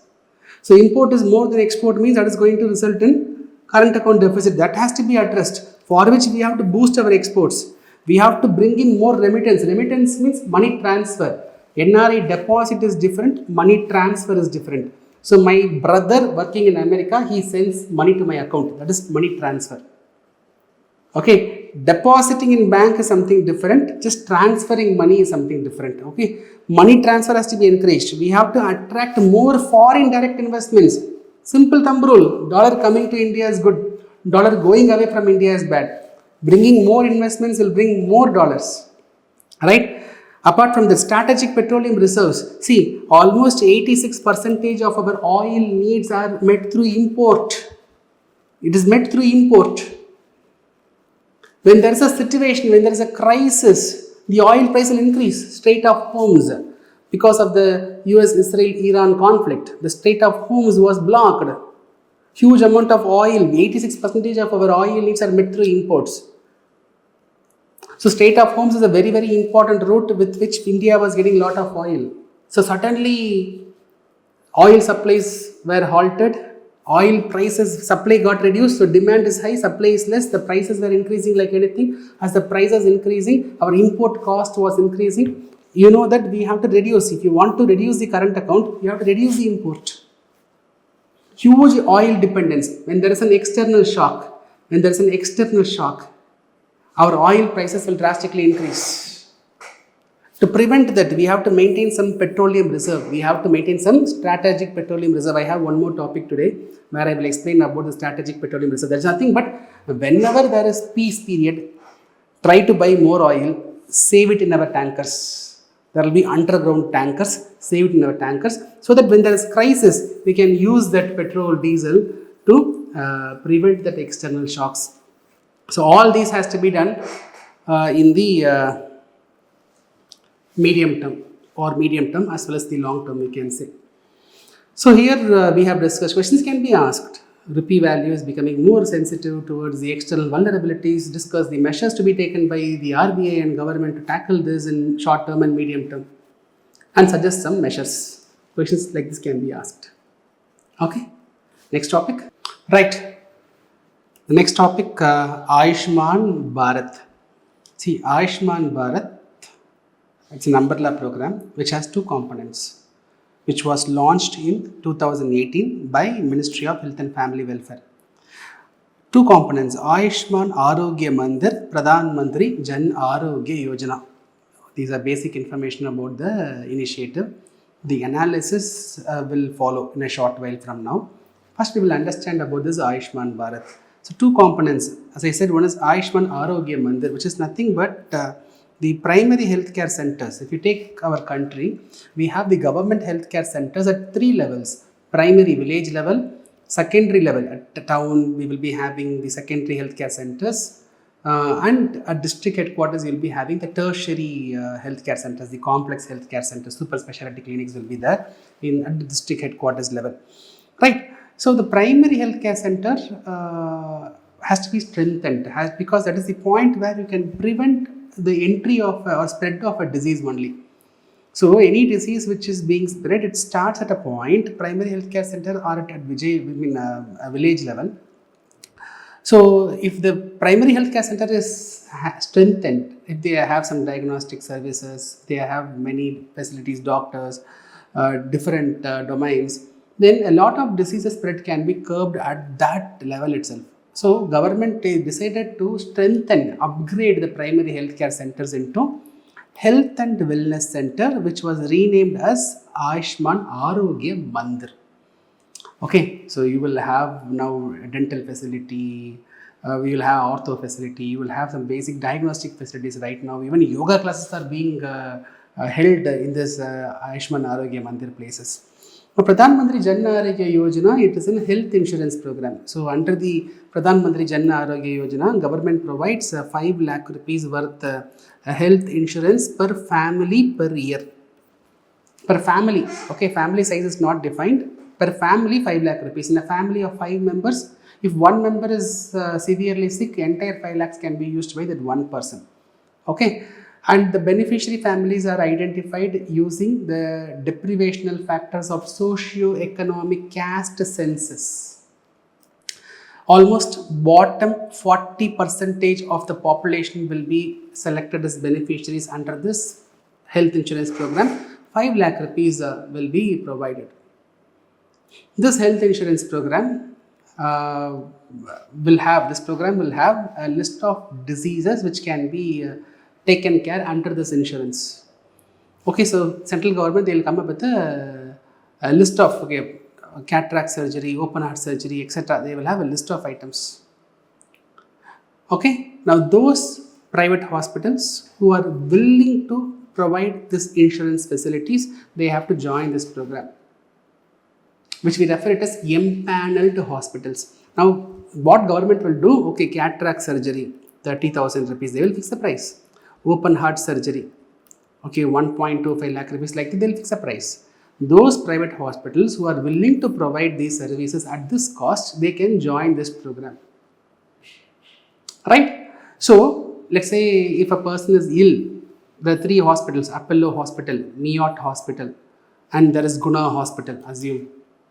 If Apollo is empaneled, Neot is not empaneled, Guna Hospital is empaneled, that means this person has a choice, can either go to Apollo or either go to Guna Hospital, not the Neot, because they are not empaneled. Right? If the state government, this is central government will decide all this list, what is the pricing, everything. If state government, individual state government, if they want to expand the number of treatments to be covered, if they want to expand the beneficiaries, 40% of the bottom population is the beneficiary under this program. Now, if a particular state wants to expand the beneficiaries, they want to cover 50% of the population, assume. And if they want to cover some extra diseases under this insurance program, the additional cost the additional cost will be taken care by the specific state government. And this health insurance program will cover pre-hospitalization to post-hospitalization expense as well. So there's a open heart surgery, 3 days before the surgery, the patient, whatever expenses the patient has to do, post surgery 15 days, up to 15 days, medicine cost, whatever, everything will be covered under this health insurance program. Right? Clear? So Pradhan Mantri Jan Arogya Yojana is the health insurance program. So about Ayushman Arogya Mandir I have explained. About Pradhan Mantri Jan Arogya Yojana, that also I have explained. 5 lakh rupees, secondary tertiary care hospitalization. So under socio-economic caste census, beneficiaries will be identified. No cap on the family size. 5 lakh rupees on family floater basis. That means out of 5 members in the family, if one member wants to make use of all the money, can make use of it. 3 days of pre-hospitalization to 15 days of post-hospitalization, transport allowances, portable across the country. I am a beneficiary of this health insurance. I am going to Manipur for work. In Manipur hospital, can I take the benefit? I can take the benefit. Okay. So only in the M-paneled hospitals, this will be available. And the cost of implementation will be shared by central government as well as the state government. Implementation under the Ministry of Health and Family Welfare, we have National Health Authority. National Health Authority will be the governing body. That will be headed by Union Minister of Health and Family Welfare, will be implementing this program. Alright, expansion of PMJAY as of March 2024, government decided to extend this insurance for all the ASHA workers, accredited social health activists. At village level, you will have health activists. For them, it is covered. Anganwadi workers, it is covered. Anganwadi helpers and their families are also covered. They are becoming beneficiary of this insurance program. As of October 2024, government, they extended this insurance for all the senior citizens above 70 years, irrespective of their socioeconomic status. All the senior citizens above 70 and above, they are beneficiaries of this program. Right? All right. So now we will discuss and analyze. So recently the National Family Health Survey 6, NFHS 6 was released. We will discuss about the specifics of NFHS 6 in the prelims class. So a lot of editorials were discussing about NFHS data, particularly about the impact of this health insurance. So the health insurance launched in 2018. As of now, the health insurance coverage has increased by 3 times overall. One side, the health insurance coverage, awareness, availability, accessibility, affordability, all are fine. Many people are subscribing to the insurance. But however, the hospitalization rate has not increased well. Hospitalization rate means, no, I have a problem, I go to doctor, I get some medicines, I come back. That is not hospitalization. I go, there is a treatment to be done, I stay there, I occupy a bed, some surgery has to be done. If all those things are done, we will say hospitalization. So one side insurance coverage is increasing, another side hospitalization rate is not increasing correspondingly. What is the reason? The editorial says, the reason is the health insurance program, 5 lakh rupees program, that is a good program, but however, with that 5 lakh rupees, people are not able to meet all their health expense. Let us say, John, we'll take John, goes to hospital for a problem. John is being admitted. All the expenses should be covered within 1 lakh, only then John will be benefited. But what happens practically, the private hospitals, for they will be charging patients for diagnostics, for other ancillary services. And so what happens, beyond 5 lakh rupees, people are ending up paying money. So they end up paying 6 lakh, 7 lakh rupees. Now because of that additional expense, a lot of people, they are not choosing to go for hospitalization. Definitely this health insurance, this 5 lakh rupees of Jan Arogya Yojana has positive impact. What is the positive impact? Without the Yojana, if you go to the hospital, you might be charged 7 lakh rupees. Now with that, if you go to a hospital, you are going to be charged only 2 lakh rupees. So the hospitalization rate has come down. But for poor, for lower middle class, even that extra 2 lakh rupees is going to be very, very challenging. So that is why the hospitalization rate has not increased correspondingly. Right? The report was also saying, the NFHS report was also saying that over the years, the number of people visiting hospitals for their sickness has increased. Number of people visiting hospital for their sickness doesn't mean that people are becoming more sick. It simply means that people are becoming more aware. People are knowing about their insurance facilities, so they go and meet a doctor whenever they face some problem. That is good. But if they have to stay there, for example, if the doctor is saying that okay, surgery has to be done, you have to stay in ICU for 2-3 days, then you will be in normal ward for 4-5 days. This ICU coverage and all will not come under insurance. For extra 5 beyond 4 days, if you are going to stay, this will not be covered. There will be a lot of catches, right? That is becoming problematic. The out-of-pocket expenditure for health purpose from the packet, how much money is being spent on an average? The average money spent over the period has roughly doubled. The mean out-of-pocket expenditure has doubled. Assume that there are 5 members. Even if 4 members are spending only 100 rupees, the 5th member, if he or she is spending 2000 rupees, then the average spending will increase. So, if you see, the report also says the median out-of-pocket expenditure has dropped to 11,285 rupees. What is that median? So, the middle person, how much the middle person on an average in a group of people, the middle person, how much the person is spending. So, so the point is when you link both the point, the average has doubled, but the median has reduced. When you compare both, what we are able to understand is, for most of the primary, secondary healthcare, the prices have fell. When it comes to tertiary, for example, all the first 4 members, they go to hospital for basic services. The 5th member needs a surgery to be done. That is why 2000 rupees has been spent. So for such tertiary healthcare, for critical healthcare, the prices are very high. That is why the average out-of-pocket expenditure has increased. But in a group of people, if you take the middle person and if you ask how much you are spending, that is less. So from these 2 points, the takeaway from the article is the tertiary healthcare, that is the critical healthcare, that is costlier in our country. Okay, when it comes to outpatient care, you simply go fever, you have eye pain, stomach pain, you go to doctor, all those things, the out-of-pocket expenditure is almost zero, because in India we have good healthcare system. That too, in southern states you have very good healthcare system. You go to government hospitals, you get treated. But if you have to stay, if you want to take some serious health services, and that is resulting in additional expenses. Right?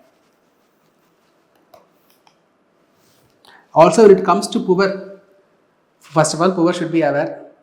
And the tertiary healthcare, the poor has to travel to district headquarters.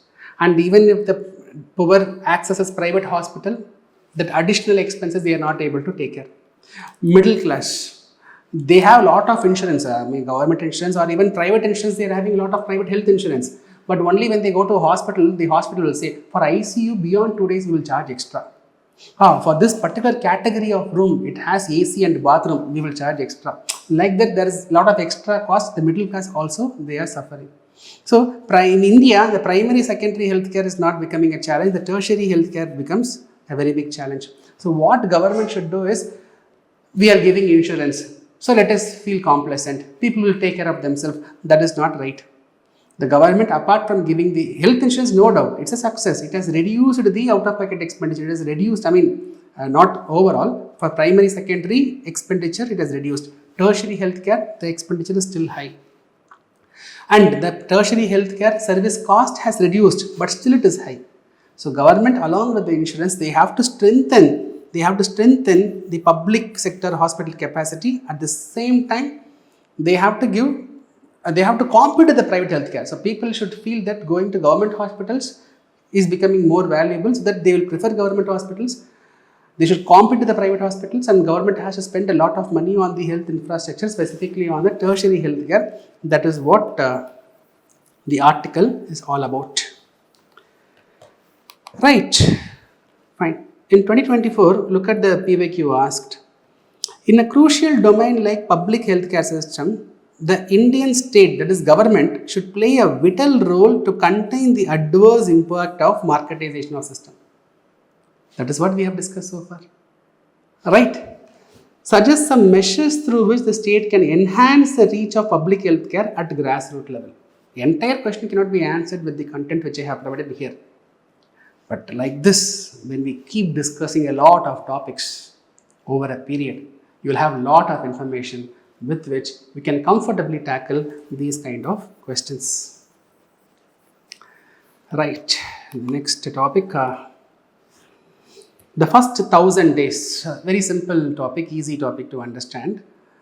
Government has taken a lot of efforts to strengthen the early childhood care, be it through National Food Security Act, through Integrated Child Development Scheme, through Anganwadi programs, right? The kindergarten, there is from age 3, age 4, age 5 and all, government age 6 and all, government is giving even preschooling Anganwadi services, through immunization program, lot of vaccination services.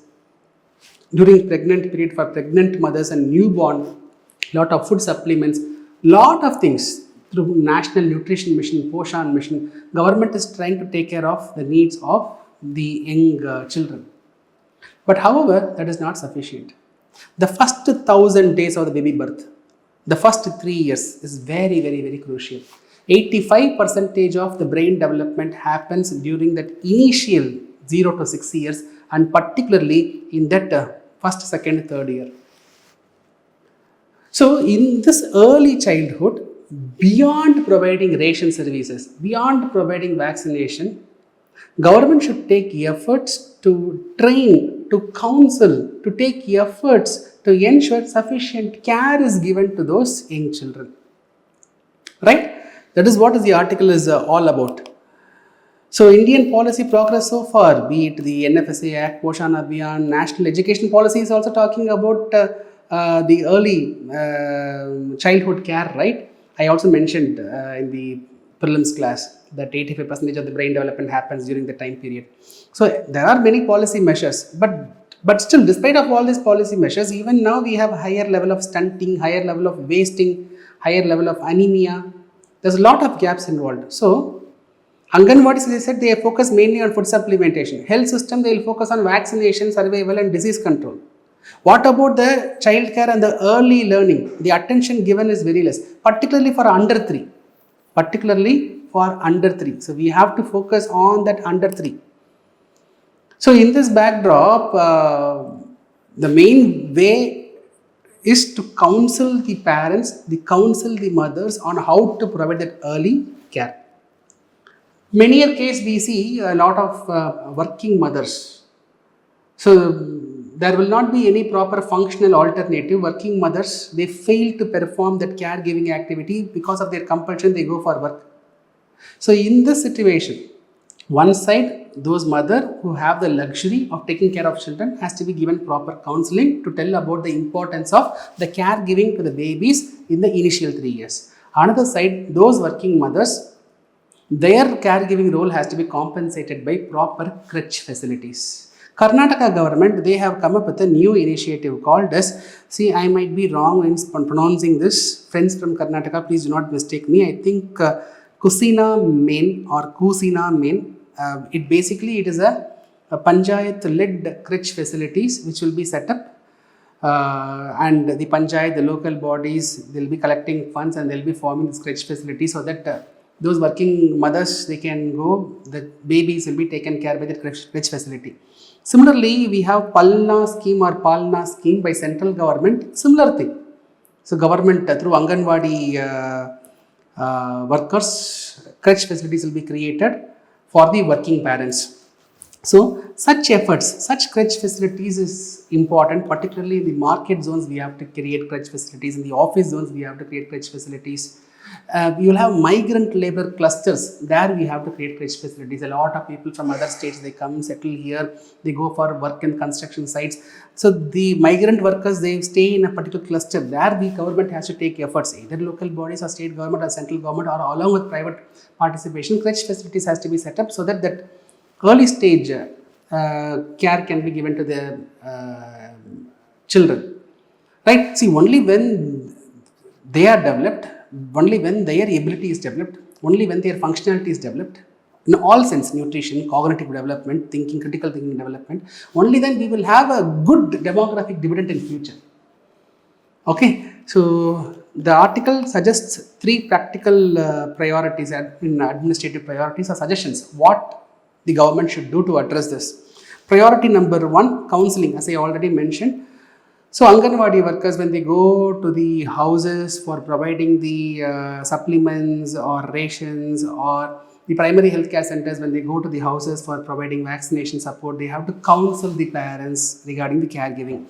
The second one is with respect to collect the funds. The government should take efforts, empower local government, collect the funds and set up community-based childcare near the work site, near the wholesale markets, etc.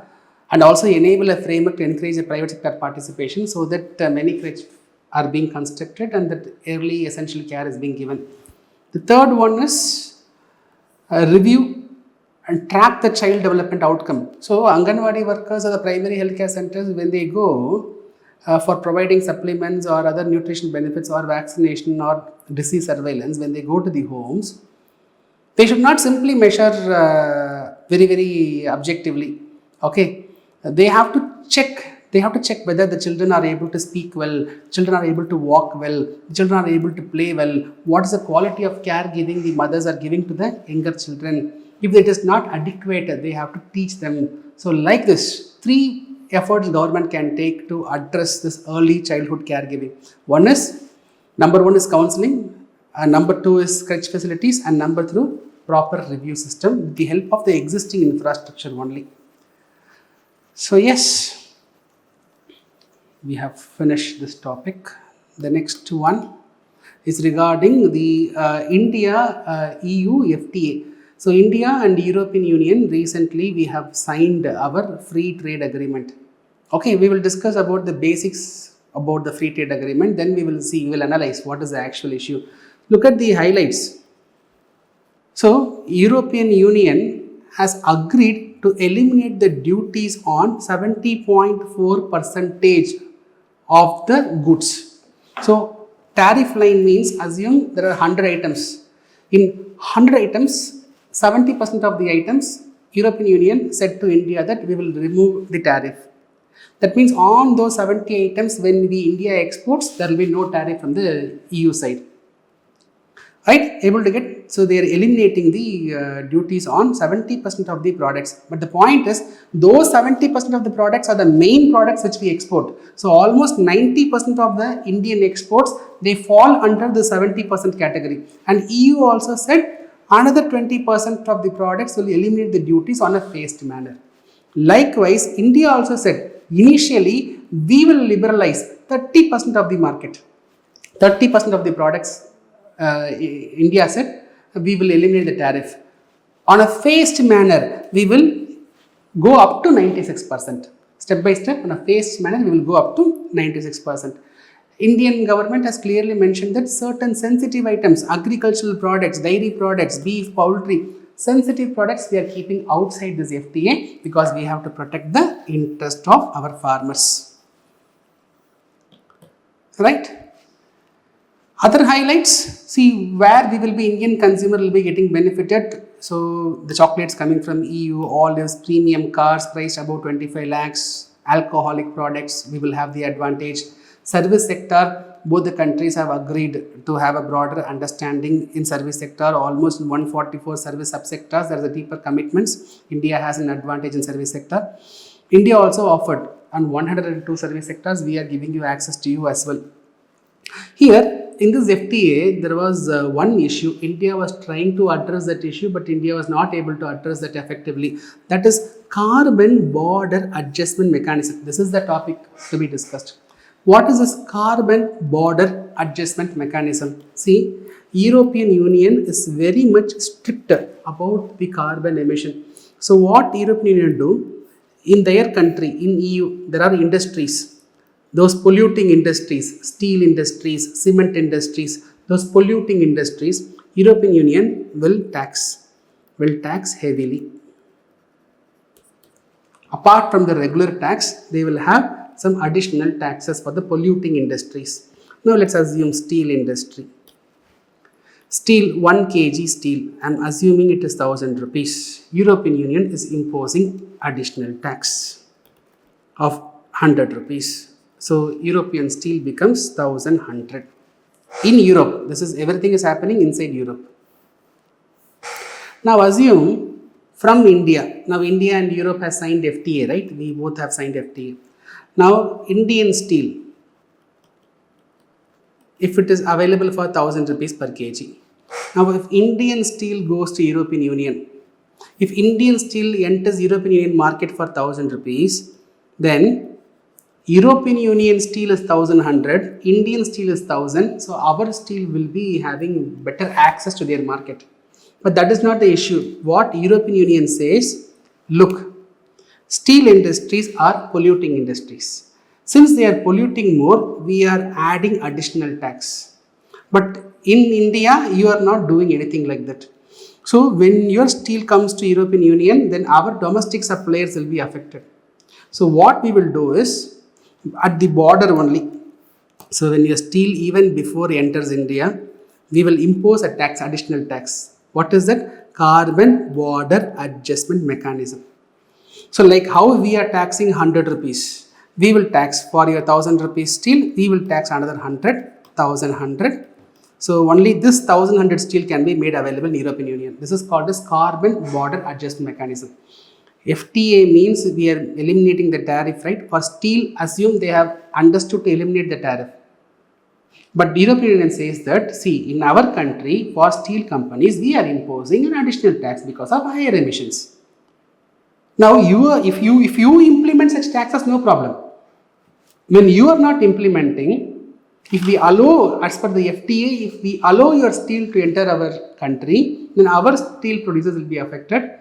To address that carbon border adjustment mechanism, we will put under tax. So, what is the problem for India here? The problem for India is, despite a free trade agreement, there is a tax, our steel becomes costlier, number one. Number two, what India feels is, see, in European Union, forget about this tax. EU provides a lot of financial support. Provides a lot of financial support to their industries to address their emission reduction. A lot of financial support EU gives. So that is a kind of subsidy only.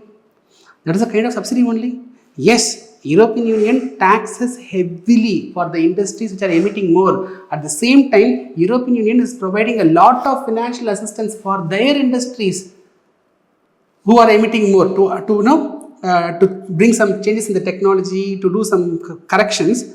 EU is providing a lot of financial support. So one side EU is giving support, another side you are imposing taxes, both gets almost balanced out. And when we are coming to your place, you are putting that CBAM means our industries will be suffering, right? This is what India was saying. So India was trying to get a waiver from the CBAM, but European Union said, sorry, that is not possible.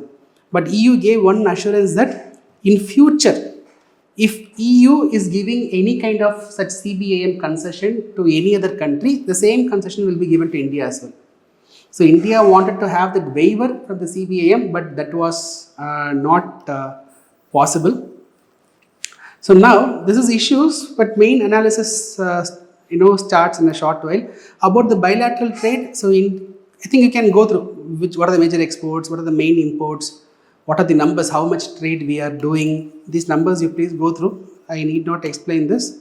So what is the problem? What is the problem with CBAM? As I said, CBAM, India feels CBAM is unfair. This article is saying that the CBAM, we can see it as an opportunity. What is the opportunity? See, as per the India-EU FTA, there is something called as Annex 14A, which clearly says that for implementing under this India-EU FTA, for implementing the CBAM, there will be a forum. For implementing the CBAM, there will be a technical forum. There will be a formal technical dialogue. where EU officials, Indian officials, they will sit together and they will come up with a model for CBAM. Keep this in mind. Under Article 9 of our FTA, of the CBAM regulation, as per the Article 9 of CBAM regulation, the EU rule clearly says that if the exporting country, if India is also having such similar tax like CBAM, some emission tax. Assume if India is also having some emission tax. So Indian steel is 1000 kg, India is also imposing an additional tax of 100 rupees if the steel becomes 1100. In that case, there will be no CBAM. Assume the CBAM clearly says that when that exporting country, if they are also taxing, if they are also imposing that additional emission tax, if they are also taxing, for example, 1000 rupees steel, that additional tax is 100 rupees, 1100. CBAM is also 100 rupees on 1 kg steel. Assume. Since the exporting country has already taxed of 100 rupees, as per the CBAM rules, European Union will not tax. Assume India has taxed only 80 rupees, but CBAM says 100. Already 80 has been taxed by India, so minus 80, 20. Under CBAM, EU will tax only 20. So, specific feature of CBAM clearly mentions that the exporting country, if they have a mechanism of taxing in addition for the additional emission, then CBAM will remain silent. If there is no such mechanism, CBAM will be charged. This is what the article says. The CBAM rule says. So the author of the article says that, already India is having such mechanism. We have carbon credit trading scheme. So India, on certain industries, we have emission targets. If the emission targets are exceeded, government is imposing taxes. For certain industries, already we have that CCTS scheme. Okay, carbon credit trading scheme. We will discuss about the trading scheme little later. But anyhow, the author of the article says that, why don't India come up with something called as India Border Adjustment Mechanism? Why don't India come up with something called as IBAM, India Border Adjustment Mechanism? So, see how interesting this is. European Union says, let us take steel only. For example, EU says, for 1 kg steel, CBAM is 100. Now let's assume India is exporting 1 kg steel. So 1 kg steel is 1000 rupees. Assume when that 1 kg steel comes to European Union, the border only, along with this 1000 rupees, 100 rupees will be added. So 1100 rupees will be the steel price, Indian steel in European Union because of CBAM. At the same time, CBAM rules clearly says that if the exporting country, if they already have some emission taxes, we will not charge. Okay. So now this article says that when India is exporting the steel at the point of export, let India put a tax. From Indian side, let India put a tax. So India Border Adjustment Mechanism, 100 rupees. Let India put 100 rupees. This becomes 1100. Now, when this steel goes to European Union, it is 1100 now. No problem, sir. No change. So when this steel goes to European Union cannot impose CBAM because India has a similar mechanism. India has charged already. So this 1100 will enter EU as 1100 only. CBAM will not work. What is the advantage for India? Instead of this 100 rupees going to European Union, when India is putting the tax at that export point only, this 100 can come to government of India. So we can use that revenue, right? So the author, this is purely author's idea. Okay, author suggests that why don't we have that India Border Adjustment Mechanism So that instead of money flowing to European Union, let it be in India only. At the same time, the author says that just like that, do not impose. So we saw Annex 14A. We saw Annex 14A where there will be a technical forum where India EU members will sit and discuss. Right, in that discussion forum, India should propose this India border adjustment mechanism. Should convince European Union to agree on that, so that EU will not compromise on CBAM as of now. Then why should we give money to them? At the export point only, let India collect the tax and let India get benefited. That is what this author was highlighting here, right? An interesting strategy, right? Now look at the PYQs. How would the recent phenomena of protectionism and currency manipulation in the world trade affect macroeconomic stability of India? Forget about currency manipulation here. How would the recent phenomena of protectionism, what European Union in the name of climate change is also trying some kind of protectionism, right? It is trying to protect their local industries. That is why in the name of CBAM, it is imposing additional tax on products coming from India. Despite of India having a free trade agreement with European Union, in the name of protectionism, in the name of climate change, they are trying to protect their domestic industries and they are taxing more on the products coming from India. Yes or no? This is a clear case of protectionism. Though European Union's intention of climate change, climate mitigating strategy, their intention is not, we are not questioning it. But whatever may be their intention, this is affecting India's macroeconomic stability.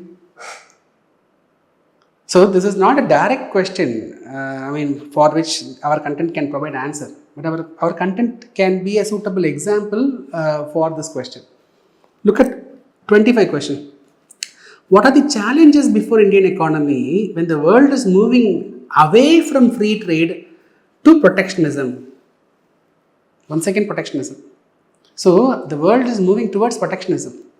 What is the challenge for Indian economy? How these challenges can be met? You can take this as an example. EU FTA is an example. The challenge is CBAM, protectionism. It can be met through these kind of diplomatic strategies, IBAM. Like that, you can use the content. This is how we should use the current affairs content for our mains. Right? Fine. We'll move on to the next topic, the last topic for today's class. Interesting development. In 2025, what happened? So in 2024, just assume the world consumed 100 units of power. Assume the world consumed 100 units of power. In 2025, assume the world consumed 105 units of power. What is the difference? Additional 5 units. This additional 5 units has been completely taken care by wind and solar energy. Right? The additional electricity demand has been completely taken care by the wind and solar energy. That is the interesting development. 2025 marked a historic turning point. For the first time, global electricity demand growth was met entirely by solar and wind energy. The important reason is China and India. In China, the solar energy grew by 40%, wind energy by 14%, and in both the China and India, the fossil fuel generation that fell significantly, right? So China and India, their fossil fuel consumption is reducing, their contribution to the renewables are increasing. That is one of the main reasons why the global increased electricity demand has been met by renewables, solar and wind. This is a good development, but the article is something different. The article says, see, renewable capacity, it will take years to translate into reliable power. In India, we have wind, solar, all fine. Whether that can completely replace our fossil fuel based energy, it will take a lot of time. The additional demand was taken care by solar, wind, no problem. But even today, the world depends on fossil fuel. Look at the Strait of Hormuz crisis. March 1, the strait was closed. What was the consequence? The oil prices increased. India, 86% of our oil, we depend on imports. When it was closed, We were reducing our imports. Supply got reduced. Demand is high. The oil prices were skyrocketing. There was huge price shock.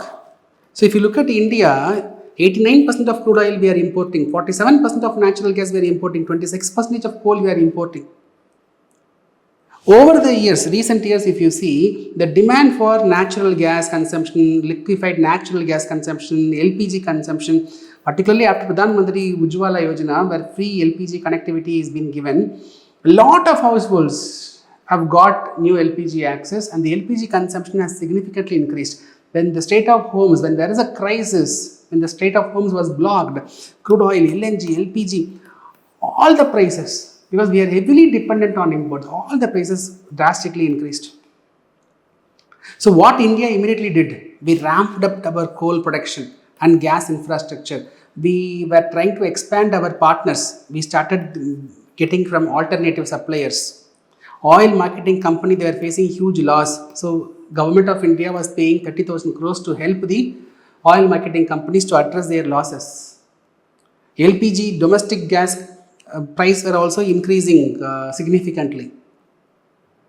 So the point here is we are facing a paradox. One side, there's a paradox. One side, there is a rapid growth in renewable. Another side, there is deepening dependencies. We are in a transition phase. That means we are moving towards renewables, but we cannot completely rely on renewables immediately. It will take a lot of time. There's a huge vulnerability. So the reality is clean energy progress and import dependence, they both coexist. So what we should do, we have to ramp up our renewable production. At the same time, what we have to immediately do is build our strategic petroleum reserve. Right? We have to build our strategic petroleum reserves, LPG, LNG reserves. So we have to take efforts significantly on this. SPR is what this article is all about. About SPR, I will give you information. Strategic petroleum reserve. So it is a dedicated storage facility to hold the crude oil for emergency situation. So in India, we have chosen, in phase 1, we have chosen Visakhapatnam, Mangalore, Padur. Okay, Visakhapatnam, Andhra Pradesh, Mangalore, Padur in Karnataka, almost 5.33 million metric tons of crude oil. To store that, we have developed the rock caverns, underground rock caverns has been created, digged out, and that is ready. Phase 1 is ready. Almost for 9.5 days, we have strategic petroleum reserve. On second phase, we are developing in Odisha, Chandikol, and in Padur, we are extending that strategic petroleum reserve. Underground storage system, we are expanding it. So as of today, Government of India through the strategic petroleum reserve, we have up to 9.5 days, we have the crude oil reserve. Oil marketing companies, Bharat Petroleum, Hindustan, whatever, oil marketing companies, they have a capacity for almost 64.5 days. 64.55 days plus we have another 9.5 days, close to 74 days. Close 74 days of capacity we have. But according to the International Energy Agency guidelines, we should have petroleum reserve, strategic petroleum reserve for at least for 90 days. So we are moving towards that. So the author of the editorial clearly says that renewables, that's a progress. Clean fossil fuel, we are dependent. There is a paradox. It will take time for the transition to complete. Till that, what we have to do? We have to pile up our strategic crude oil and gas reserves. About strategic crude oil reserve, I have explained here. About International Energy Agency, see, IEA comes under Organization for Economic Cooperation and Development. OECD is a group of 30 plus highly developed countries. In 1973, there was oil shocks. Several countries were facing oil supply crisis. So to prevent such oil shocks, International Energy Agency was set up in the 1970s. The aim of IEA is to ensure that there is good oil supply so that there is no crisis in future. So according to the International Energy Agency, a country should have at least 90 days of petroleum reserves. Okay, so yes, about IEA also I have given, you can go through. All these are additional information, friends. Right, so this topic is also finished. Right. So we are finishing the class. Now time for the question. So I'm going to give you 2 questions from today's class. Question number 1. The new Indian labor codes are hailed as the most significant structural reform since GST. Do you agree? Critically discuss their limitation. 15-marker question. The next one, examine the role of early childhood development in promoting children's well-being and improving women's participation in the workforce. 10 marks. Take your time. It is not necessary that 15 marks means roughly 11 minutes, 10 mark means roughly 7 minutes. Don't pressurize yourself with all these timing conditions. Okay, if you can write in this time, no problem. What I would suggest is take your time, read the content well. You want to do some additional research, whatever you want to do, you do. And write an answer. Okay, so write an answer after doing adequate preparation. Right? Write. And you WhatsApp it to me. Okay, in PDF format, you WhatsApp it to me. Right? Before the next class, I will give you a model answer. Right? Very simple question. Both are very simple questions. Spend some time and take your time. Before the next class, you have to send it to me. Don't think that immediately you have to take up the test. If you want to immediately take up, write, scan, convert it to PDF, WhatsApp me, not an issue. So within 1 week from the time of your submission, within 1 week I will be giving you my feedback. Usually I will give it very fast, do not worry. As early as possible, I will be giving you my feedback. Okay, so right, I hope today's class was useful. So last prelims class and mains class, please revise, please finish it. Then and there, please finish it, or else a lot of topics will be piled up. In one topic only, I am discussing several other issues.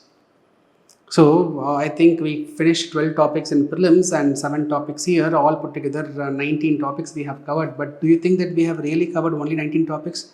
We have covered multiple topics in each, individual topics. So please revise everything. I hope the class was useful. Right friends, I will see you in the next class. Before that, I will see you in the live doubt session. Till then, bye. Take care from Guna, Mathivanan.